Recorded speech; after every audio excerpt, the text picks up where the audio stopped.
लोगों को ये पैगाम देने के लिए कि नौकरी करने में कोई शर्मिंदगी नहीं है। बहाउद्दीन ज़िक्रिया यूनिवर्सिटी के वाइस चांसलर मंसूर अकबर कुंडी अपनी रिटायरमेंट से चंद दिन पहले ऑटो रिक्शा ड्राइवर बन गए। मुल्तान की बहाउद्दीन ज़िक्रिया यूनिवर्सिटी के वाइस चांसलर मंसूर अकबर कुंडी के रिक्शा चलाने की वीडियो सोशल मीडिया पर वायरल हो गई। वायरल वीडियो में देखा जा सकता है कि vice chancellor Bahauddin Zakariya university Mansoor Akbar pant shirt और सर पर टोपी पहने रिक्शा चला रहे हैं। बहाउद्दीन ज़िक्रिया यूनिवर्सिटी के वाइस चांसलर मंसूर अकबर का कहना है कि रवा माह यूनिवर्सिटी से रिटायर हो जाऊंगा।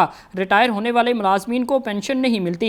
बहरान से दो चार मुल्क की बिगड़ती हुई माशी सूरत हाल के पेश नज़र मंसूर अकबर कुंडी का कहना है कि वो लोगों को ये पैगाम देना चाहते हैं कि वो ऑटो रिक्शा चलाने में हिचकिचाहट या शर्म महसूस ना करें। सोशल मीडिया प्लेटफॉर्म्स पर वायरल होने वाली एक मुख्तसर वीडियो क्लिप में मारूफ अदबी शख्सियत को सड़क पर ऑटो रिक्शा चलाते हुए देखा जा सकता है। यहाँ ये बात काबिल जिक्र है कि वो गोमल यूनिवर्सिटी समेत 2 यूनिवर्सिटियों के वाइस चांसलर रह चुके हैं। इसके अलावा वो हायर एजुकेशन कमीशन के एग्जीक्यूटिव बोर्ड के रुकन भी रह चुके हैं। मंसूर अकबर कुंडी 2015 में बलूचिस्तान यूनिवर्सिटी से ग्रेड 22 में रिटायर हुए।